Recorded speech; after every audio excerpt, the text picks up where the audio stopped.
दोस्तों हाल ही में सरकार ने मोबाइल की सिम कार्ड से जुड़े कुछ नियमों में बदलाव किया है। फिर चाहे किसी भी कंपनी का सिम कार्ड अगर आप इस्तेमाल करते हो, ये नियम सारी टेलीकॉम कंपनियों के मोबाइल सिम कार्ड के लिए लागू होंगे। For example Reliance Jio, Airtel, Idea, Vodafone जो कि वीआई हो चुकी है। ऐसे में आप किसी भी टेलीकॉम ऑपरेटर का सिम कार्ड यूज करते हो तो ये 3-4 नए नियम यहाँ पर निकल कर आने जो आपको जरूर जान लेना चाहिए। देख सकते हैं अपडेट की सरकार ने बदल दिया आपके मोबाइल सिम कार्ड से जुड़े कुछ नियम। इससे जुड़े सभी काम की बड़ी बातें मैं आपको बताऊंगा। वहीं एक और बड़ा फैसला देखिए कि सिम कार्ड लेने की उम्र में भी बदलाव हुआ। अब इस उम्र के लोगों को सिम नहीं मिलेगा। वहीं पोस्ट पेड टू प्रीपेड और प्रीपेड टू पोस्ट पेड कराने के रूल्स में भी बदलाव हुआ है, जो हाल ही में सरकार ने केवाईसी वगैरह का नियम बदला था। इसके अलावा इस पर लगने वाले सिम कार्ड पर लगने वाले चार्जेस को भी मात्र 1 रुपया कर दिया। तो आइए एक एक करके मैं आपको 5 ही बड़े नए नियम बता देता हूँ फटाफट से। अच्छा, जैसे कि पहला नया नियम देखिए कि नया सिम खरीदने के लिए ग्राहकों को एक कस्टमर एग्जीबिशन फॉर्म यानी कि CEF भरना होता है। यह आमतौर पर उस टेलीकॉम कंपनी और ग्राहक के बीच एक समझौता होता है। अब इस फॉर्म के नियमों में संशोधन किया गया और वो संशोधन ये है कि डॉट यानी कि डिपार्टमेंट ऑफ टेली कम्युनिकेशन जो है ना, DOT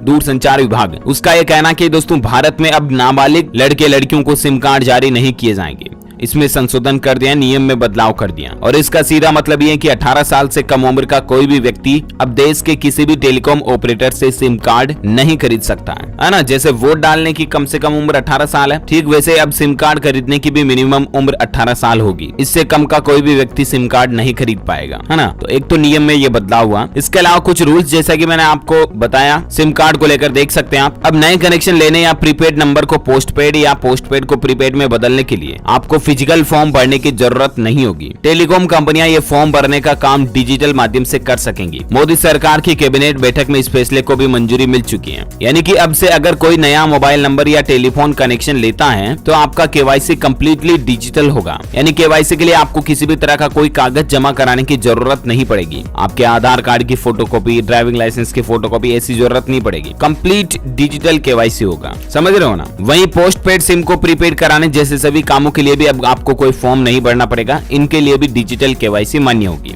और यहाँ तक कि नए नियमों के मुताबिक आप सिम देने वाली कंपनी के ऐप के जरिए सेल्फ केवाईसी कर सकेंगे और इसके लिए मात्र आपको 1 रुपए का चार्ज देना होगा। अगर आप सेल्फ केवाईसी करते हैं तो इसके लिए आपको चार्ज भी केवल 1 रुपए का ही देना होगा। अभी के नियमों के मुताबिक अगर कोई ग्राहक अपने प्रीपेड नंबर को पोस्टपेड में या पोस्टपेड नंबर को प्रीपेड में चेंज करता है तो उसे हर बार केवाईसी की प्रोसेस से गुजरना होता है, राइट। लेकिन अब सिर्फ एक ही बार केवाईसी होगी। फिर चाहे आप अपने नंबरों को पोर्ट करवा रहे हो, एक्सचेंज करवा रहे, तो आपको वापस री केवाईसी करने की जरूरत नहीं पड़ेगी, है ना। तो ये भी नियम बदल दिया है केंद्र सरकार ने और वो भी वन टाइम केवाईसी भी कंप्लीटली डिजिटली हो जाएगी आपकी ऑनलाइन ही, ठीक है ना। अच्छा, तो सरकार ने जो टेलीकॉम सेक्टर में सिम को लेकर कुछ प्रमुख बदलाव किए हैं जिनकी डिटेल्स आप स्क्रीन पर भी देख सकते हैं। और अब केवाईसी के लिए मात्र 1 रुपए का खर्च आएगा। हालांकि फर्स्ट टाइम अगर आप नई सिम कार्ड लोगे तब जो टेलीकॉम कंपनी का चार्जेस वगैरह होगा वो आपको देना पड़ेगा। ऐसा नहीं कि 1 रुपए में केवल 1 रुपीज में सिम कार्ड मिल जाएगी, है ना। लेकिन री केवाईसी करवाते हो, अगर आप postpaid to prepaid, prepaid to postpaid जाते हो ना, तब आपको 1 रुपए में ही आपका काम हो जाएगा। ई केवाईसी के लिए मात्र केवल 1 रुपए का ही चार्ज अप्लाई करना पड़ेगा। वापस बार बार केवाईसी करने की जरूरत ही नहीं पड़ेगी, है ना। तो ये कुछ रूल्स टेलीकॉम कंपनियों को लेकर सरकार ने बदल दिए। उम्मीद आपको जानने मिला होगा। वैसे दोस्तों आप मुझे कमेंट करके बताइएगा कि आपको सबसे अच्छी सर्विस कौन सी टेलीकॉम कंपनी की लगती है, Jio, Airtel, Idea, Vodafone. Let me know in the comment box सबसे अच्छी इंटरनेट स्पीड कॉलिंग सर्विस कौन से टेलीकॉम ऑपरेटर की है, कमेंट करके बताइए। वीडियो को लाइक और शेयर करना और आप हमारे चैनल DLS न्यूज को सब्सक्राइब करके बेल आइकॉन भी जरूर दबा देना ताकि आपको रोजाना की ताजा अपडेट्स और काम की खबरें तुरंत आपके मोबाइल पर मिलती रहेगी। Thank you, take care, good bye, जय हिंद, जय भारत, वंदे मातरम।